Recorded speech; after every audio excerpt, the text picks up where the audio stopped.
بحث دو حکومتیں ہیں جو در حقیقت ایک ہی حکومت ہے، اور ایسی حکومت ہے جو ماضی میں بھی ہے، حال میں بھی ہے اور مستقبل میں بھی ہوگی۔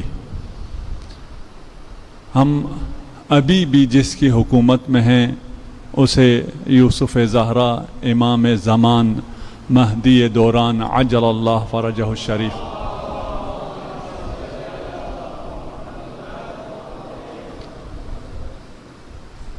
لیکن یہ تڑپ کم دلوں میں ہے کہ ہم اس حکومت کو درک کریں، اس عالمی حکومت کو درک کریں اور اس حکومت کے دوران ہم اللہ کی تجلیوں کو دیکھ سکیں۔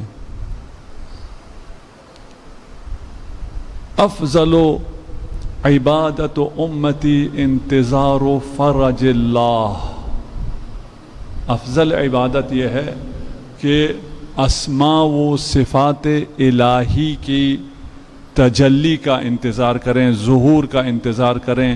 یہ خزاں کا وقت دور ختم ہو، بہار آئے اور بہار کے آنے سے زمین اور آسمان اپنے برکات اور فیوزات کو عام کر دیں اور ہمیں وہ دور دیکھنا نصیب ہو اور وہ چہرہ دیکھنا نصیب ہو جسے یوسف زہرا کہتے ہیں۔ صلوات پڑھ دیجئے محمد علیہ۔ اللہم انا نرغب الیک فی دولت کریمہ تعز بها الاسلام و اہلہ وتذل بها النفاق و اہلہ۔ ہم خدا سے، یہ امام نے ہمیں سکھایا ہے اور میری جو یہ 4-5 دنوں کی محنت ہے وہ یہی ہے کہ یہ دعا ہمارے دلوں میں اتر جائے، ہماری زبانوں پر آ جائے کہ اللہم انی نرغب، ہمیں رغبت ہے، محبت ہے، عشق ہے، ہم دیکھنا چاہتے ہیں، ہم انتظار میں ہیں، ہم تڑپ رہے ہیں۔ کس کے لیے؟ دولت کریمہ کے لیے، امام زمانہ کی حکومت کے لیے۔ کیا ہوگا امام زمانہ کی حکومت میں؟ عدل و انصاف سے دنیا بھر جائے گی۔ اور کیا ہوگا؟ ہم جو چاہیں گے ہمیں وہ سب کچھ ملے گا، ہمیں امنیت ملے گی، ہمیں ہدایت ملے گی، اس دنیا میں کوئی فقیر نہیں رہے گا، مہنگائی ختم ہو جائے گی۔ بس اتنا ہے یا اور بھی ہے؟ یہ تو مقدمہ ہے، یہ تو کچھ بھی نہیں ہے۔ اصل کیا ہے؟ تعز بها الاسلام و اہلہ۔ حکومت مہدی میں اسلام کو عزت ملے گی، اہل اسلام کو عزت ملے گی، یعنی وہ اسلام جو غدیر میں مکمل ہوا، جس اسلام پر خدا راضی ہوا، اس مکمل اسلام کو عزت یوسف زہرا عطا کریں گے۔ یہ سمجھنا آسان نہیں ہے۔ ہاں، یہ اسلام جس کو آدم سے لے کر خاتم سب نے قربانیاں دی، جانیں دی، اتنے شہداء، اتنے اولیاء، اتنے انبیاء سب آئے، اور اس اسلام کو ابھی عزت حاصل نہیں ہوئی ہے۔ عزت کب حاصل ہوگی؟ جب امام تشریف لائیں گے، اسلام کو عزت ملے گی۔ کاش سمجھ سکیں اس کا مطلب کیا ہے۔ اور عزت کا مطلب پھر مال نہیں ہے کہ اگر آپ کو مال ملے تو آپ کو عزت ملے گی، نہیں۔ عزت کبھی مال سے ملتی ہے، کبھی مال لے کر ملتی ہے، کبھی مال دے کر ملتی ہے۔ عزت کبھی جان دے کر ملتی ہے۔ ایسا نہیں ہے کہ عزت کے لیے اگر آپ کو ملے تو عزت ہے، نہ ملے تو عزت نہیں ہے۔ آج کل جو ہمارے ملک بھی در در کی ٹھوکریں کھا رہے ہیں اور کس کس ملک کے در پر اپنے کاسہ گدائی لے کر نہیں جا رہے، بعد میں فخر سے کہتے ہیں یہاں سے 3 ارب مل گیا، یہاں سے 1 ارب مل گیا۔ یہ تو عزت دے کر، عزت بیچ کر لے رہے ہیں۔ عزت قومیں اس طرح گدائی نہیں کرتی۔ یہ مال ملنا عزت نہیں ہے۔ پھر عزت کیا ہے یہ سمجھ میں آنا بہت ضروری ہے۔ اور امام کی حکومت میں اسلام کو، آپ کو نہیں، پہلے اسلام کو عزت ملے گی، اس کے بعد اہل اسلام کو عزت ملے گی۔ اسلام کو عزت ملے گی اور جو اسلام کا اہل ہوگا انہیں عزت ملے گی، مسلمانوں کو نہیں، کلمہ گوؤں کو نہیں، جو اہل ہیں انہیں عزت ملے گی۔ وہ کون اہل ہیں؟ جو جنت کے اہل ہیں وہی عزت کے اہل ہیں۔ جنت کے اہل کون ہیں؟ جو جنت کے سرداروں کو مانتے ہیں وہ جنت کے اہل ہیں، اور کوئی جنت کا اہل نہیں ہے۔ جنت کے اہل بننا ہے تو جنت کے سرداروں کو ماننا پڑے گا۔ جنت کا سردار کون ہے؟ اس میں کوئی اختلاف ہے؟ امت میں کوئی اختلاف نہیں، امت کا اجماع ہے۔ جنت میں جوانان جنت کے سردار دو شہزادے ہیں، حسنین ہیں، امام حسن و امام حسین، صلوات پڑھ دیجئے محمد و آل محمد۔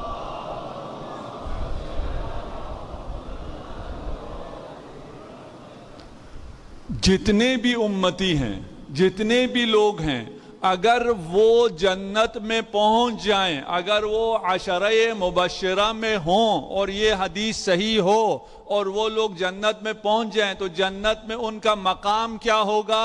حسن و حسین کی غلامی۔ جنت میں اگر آپ جنت میں کے اہل ہوگے تب ہوں گے جب آپ غلام ہوں گے۔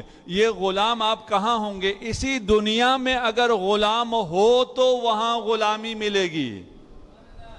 ایسا نہیں ہو سکتا یہاں تم آقا بنتے رہو اور وہاں کے لیے غلامی لکھوانا چاہو، یہ نہیں ہو سکتا۔ یہاں غلامی کرنی پڑے گی، وہاں کی غلامی ملے گی، اس لیے کہ وہاں کی غلامی بھی عزت ہے، یہاں بھی اہل بیت کی غلامی عزت ہے۔ ہم اہل بیت کے ماننے والے ہیں، اہل بیت کی غلامی میں عزت ہے۔ اہل بیت سے ملے تو بھی عزت ہے، اہل بیت سے نہ ملے محال ہے نہ ملے۔ لیکن ظاہر میں جو دنیا والے ہیں انہیں لگتا ہے کہ آپ کو اہل بیت سے نہیں ملا، ان کی نگاہ کے مطابق کہہ رہا ہوں، ملے تو بھی عزت، نہ ملے تو بھی عزت، دیں تو بھی عزت، لیں تو بھی عزت۔ ایسی حکومت کے انتظار میں، ایسے حاکم کے انتظار میں۔ جانتے ہیں حکومت کے لیے تین چیزیں چاہیے، ایک قانون چاہیے، ایک قائد چاہیے، ایک قوم چاہیے، تبھی حکومت قائم ہوگی۔ قانون قرآن ہے، دین ہے جو کامل ہوا ہے اور وہ دین اسلام ہے، اور قائد امام زمان عجل اللہ فرجہ الشریف ہیں، صلوات پڑھ محمد و آل محمد۔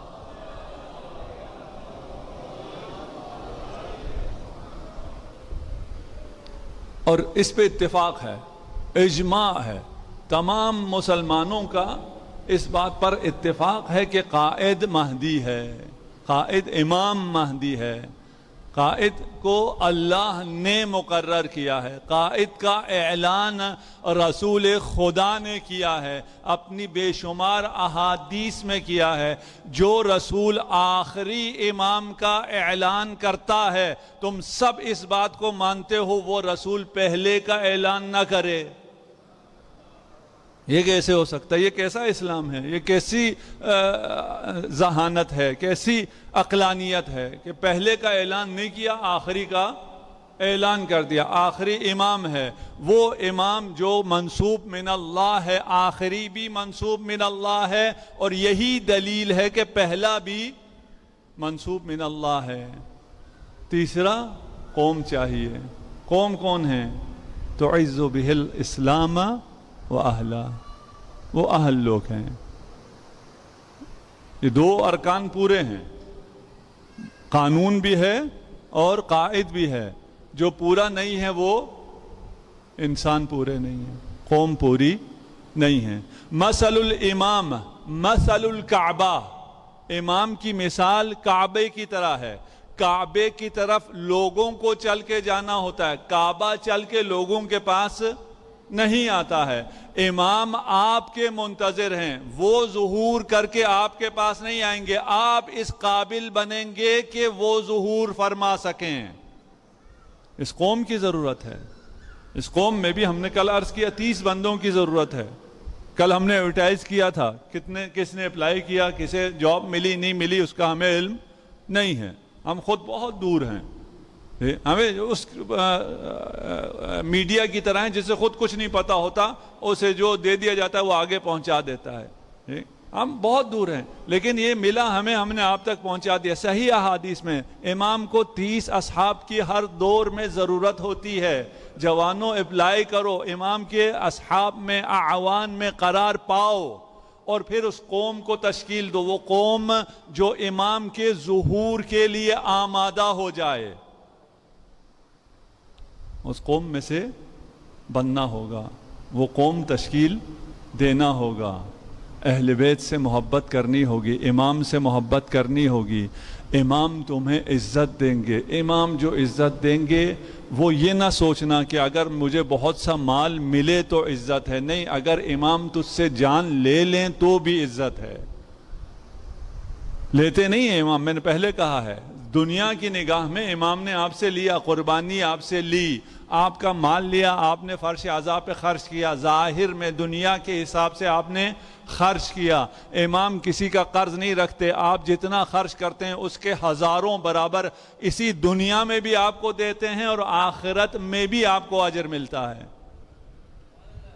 آپ کو ملتا ہے تبھی تو اتنا خرچ کرتے ہیں نا.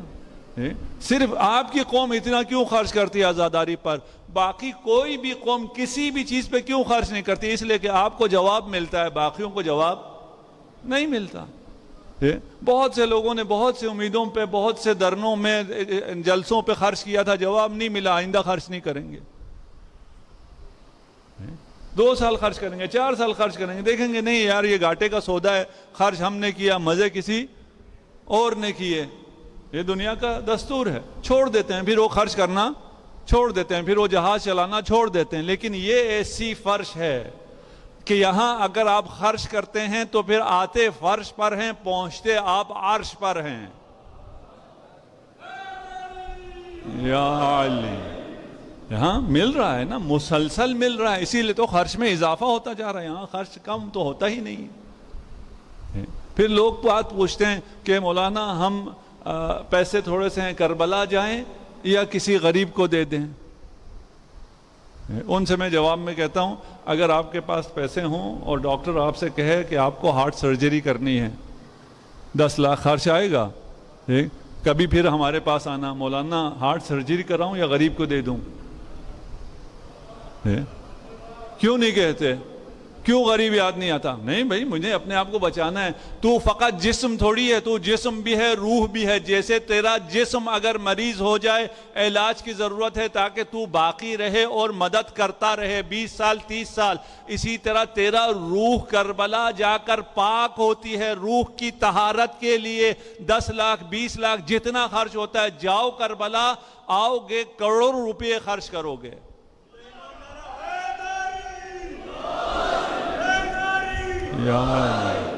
ایسا نہیں ہے. کربلا جانے سے پیسے خرچ نہیں ہوتے. کس نے کہا خرچ ہوتے ہیں؟ میں تو کہتا ہوں، میں دنیا والوں کے لحاظ سے کہہ رہا ہوں خرچ ہوتے ہیں، وَإِلَّا ہم تو مانتے ہی نہیں ہیں خرچ ہوتے ہیں.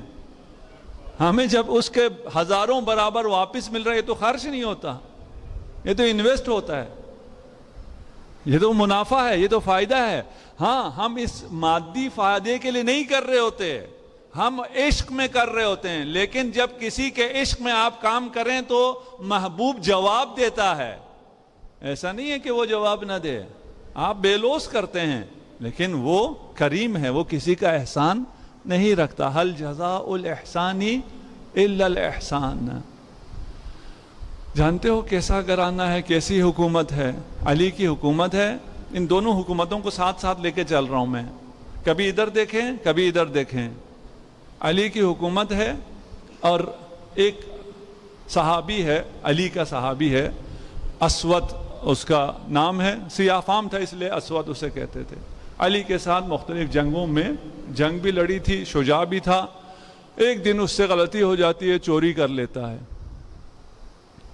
چوری کرنے کے بعد وہ امیر المومنین کے پاس آتا ہے کہ یا امیر المومنین، مجھ سے غلطی ہو گئی، چوری ہو گئی، مجھے پاک کر دیجئے، مجھ پر حد جاری کریں. یہ علی کا چاہنے والا علی کے پاس آیا ہے. آپ بھی الحمدللہ ذکر علی کرتے ہیں. آپ کیوں کرتے ہیں علی کا ذکر؟ تاکہ زہرا راضی ہوں، تاکہ فاطمہ کا رب راضی ہو، تاکہ اہل بیت راضی ہوں۔ ہمیں کیسے پتہ چلے کہ ہمارے ذکر سے جناب سیدہ راضی ہوئی یا نہیں ہوئی؟ ہمیں پتہ تو نہیں چل سکتا نا، یہ حصہ نہیں پتہ چل سکتا۔ لیکن اس ذکر میں ایک خوبی اور ہے، یہاں جہاں پر اہل بیت خوش ہوتے ہیں، خدا خوش ہوتا ہے، وہاں کچھ لوگ جلتے بھی ہیں۔ یہ دو طرح ہے نا، آپ کے ذکر قبول ہوا ہے یا نہیں ہوا دیکھیے۔ اگر یہ ناصبی جل رہے ہیں، اس کا مطلب یہ ہے کہ زہرا خوش ہو رہی ہے۔ یہ نشانی ہے۔ ہمارے اہل سنت عالم ہیں، سید بھی ہیں، اہل سنت ہیں، ابھی بھی اہل سنت ہیں، وہ اہل بیت کے فضائل زیادہ بیان کرتے ہیں۔ اچھا، ہم سے تو پھر بھی گلہ کر سکتے ہیں نا کہ آپ اہل بیت کے فضائل بیان کرتے ہیں، باقیوں کے نہیں کرتے، وہ تو باقیوں کے فضائل بھی بیان کرتے ہیں۔